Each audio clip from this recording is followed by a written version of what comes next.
माँ, आज बहुत सारे गुब्बारे बेचे हैं। इनमें तो दवाई आ जाएगी ना? तुझसे कितनी बार कहा है कि तू बाहर मत जाया कर, पर क्यों नहीं मानती? अंतरा ने गुस्सा दिखाते हुए कहा। लेकिन माँ, तुम्हारी दवाई भी तो जरूरी है। दवाई नहीं खाओगी तो कैसे सही होगी? लेकिन मेरी बच्ची, ये जमाना बड़ा खराब है। तू लड़की है। जानती हूँ माँ, तुम अच्छी हो जाओ, फिर मैं कहीं नहीं जाऊंगी। आज बाबा हमारे साथ होते तो गोलू और मैं एक अच्छी जिंदगी जी रहे होते। मुझे और गोलू को यूं रोड पर गुब्बारे बेचने की जरूरत नहीं पड़ती। कहते कहते सलोनी की आंखों में आंसू आ गए। अंतरा जानती थी कि वह अब कुछ ही दिनों की मेहमान है, क्योंकि वह ब्लड कैंसर से जूझ रही थी। गुब्बारे बेचकर सिर्फ घर का खर्चा चल सकता है, बीमारी का खर्चा नहीं। वह लेटी हुई यही सोच रही थी और उसकी आंखों से आंसू गिर रहे थे। सलोनी 13 साल की है और गोलू 9 साल का। 7 साल से उनके पिता का कुछ अता पता नहीं है। अंतरा सोच रही थी, अगर मुझे कुछ हो गया तो मेरे बच्चों का क्या होगा? हाय। ये सोचकर अंतरा को घबराहट होने लगी और अचानक से उसकी तबीयत बहुत बिगड़ गई। सलोनी जोर जोर से रोने लगी। दोनों बच्चे उसके हाथ पैर मसलने लगे। सलोनी बोली, क्या हुआ माँ? तुम ऐसे क्यों कह रही हो? तुम ठीक तो हो ना? गोलू, तू माँ को देख, मैं जरा निहाल चाचा को बुलाती हूँ। अंतरा ने कहा। नहीं सलोनी, तू कहीं मत जा। दोनों बच्चे मेरे पास बैठो। ये कहते हुए अंतरा को तेज खांसी उठी और मुंह से खून आने लगा।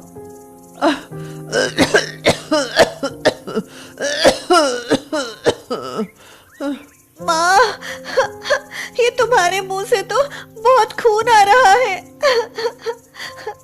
सलोनी ने रोते हुए पूछा।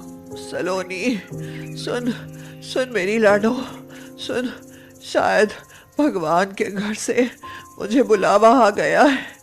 अगर मुझे कुछ हो गया तो अपने छोटे भाई का ख्याल रखना। कभी भी कोई गलत काम मत करना। और अगर कभी तुम्हारे बाबा लौट कर आ जाए तो उनके साथ चली जाना।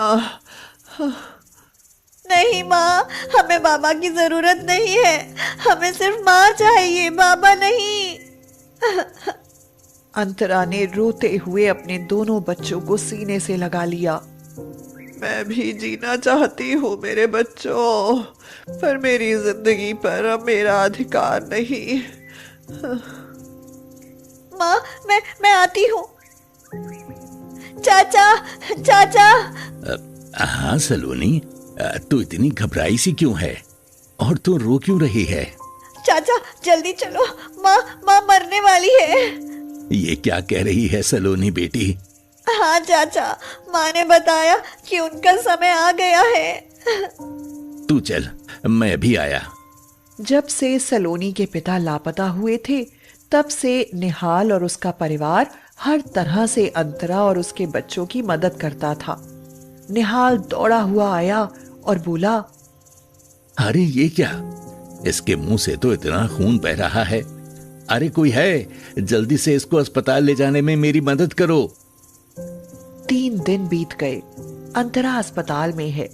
दोनों बच्चे गुब्बारे बेचकर अपने खाने का इंतजाम कर लेते हैं। बिना माँ के घर सूना सूना लगता है। कभी कभी गोलू माँ को याद करके रोता है। दीदी, माँ ठीक हो जाएगी ना? वो कब आएगी?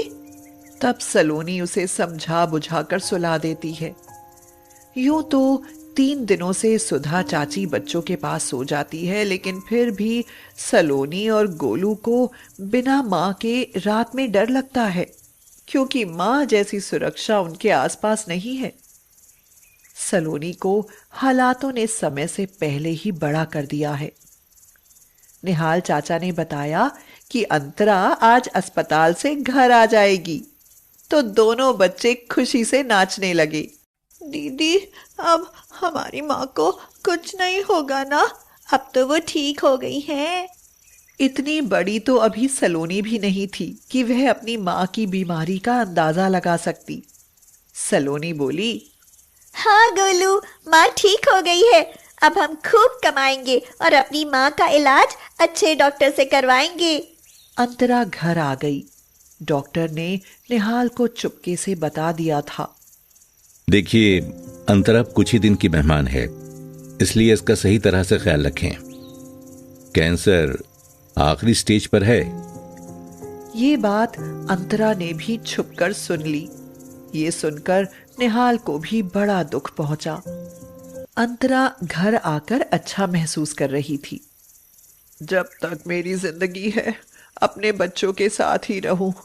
मैं हर एक पल इनके साथ जीना चाहती हूँ। कुछ समय सही गुजर गया। सलोनी आज बड़ी खुश थी।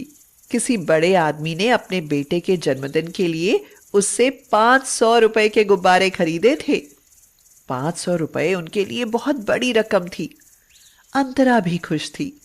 आज पता नहीं उसका मन कैसा हो रहा था। वह बहुत बेचैनी सी महसूस कर रही थी। उसका कमजोर शरीर, पीला पड़ा हुआ रंग अपने बच्चों की तरफ देखकर उसे एक दर्द सा उभरने लगता है। अंतरा कहती है, सलोनी, गोलू, सुनो। हाँ माँ। बताओ बेटा, क्या खाओगे?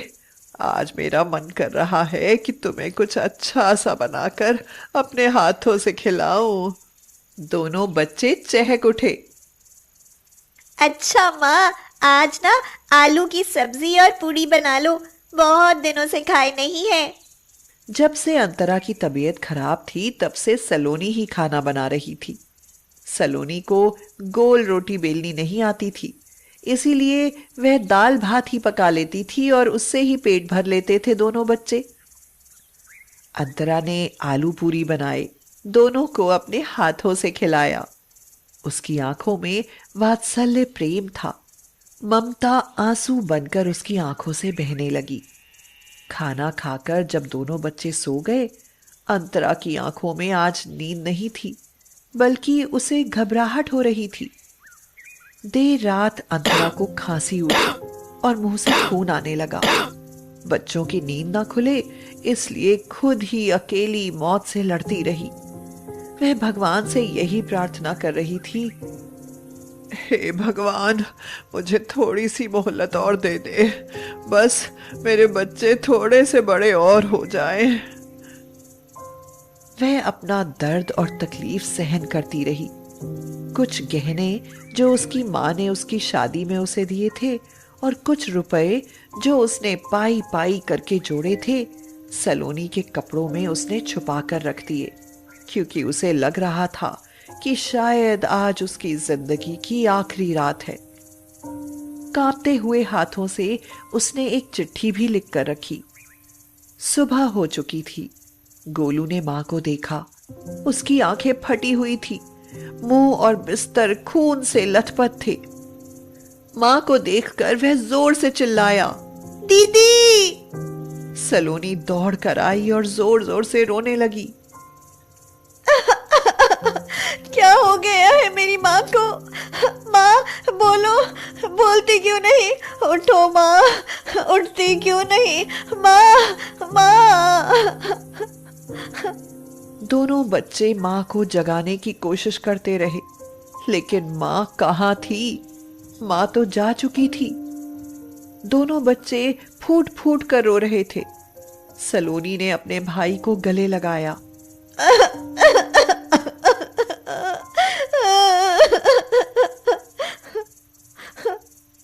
गोलू, चुप हो जा, अब माँ कभी वापस नहीं आएगी।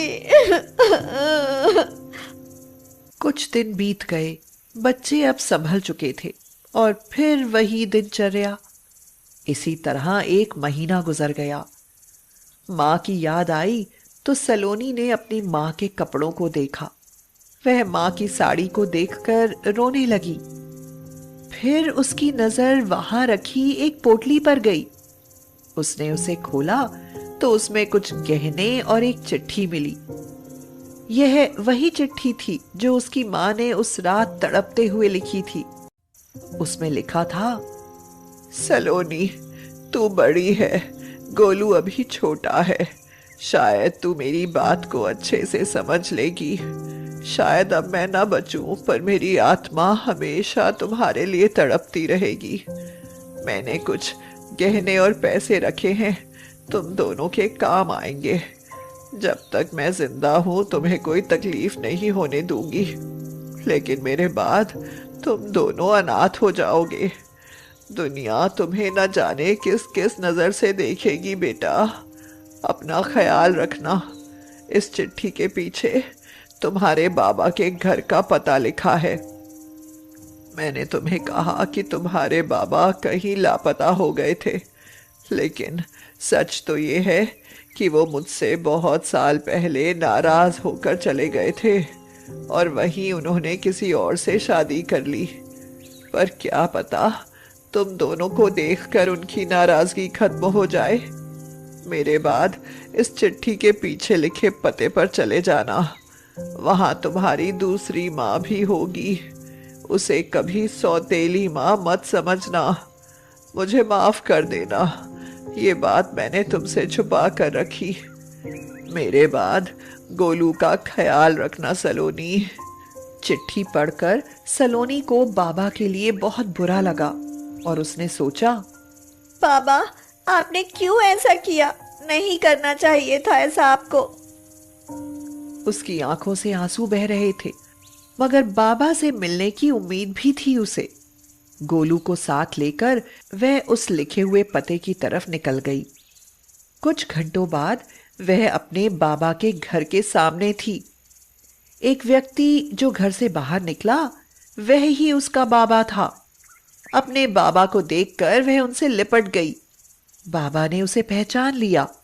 सलोनी, मेरी बच्ची है तू यहाँ कैसे? सलोनी बोली, बाबा, माँ मर चुकी है। क्या कह रही है तू?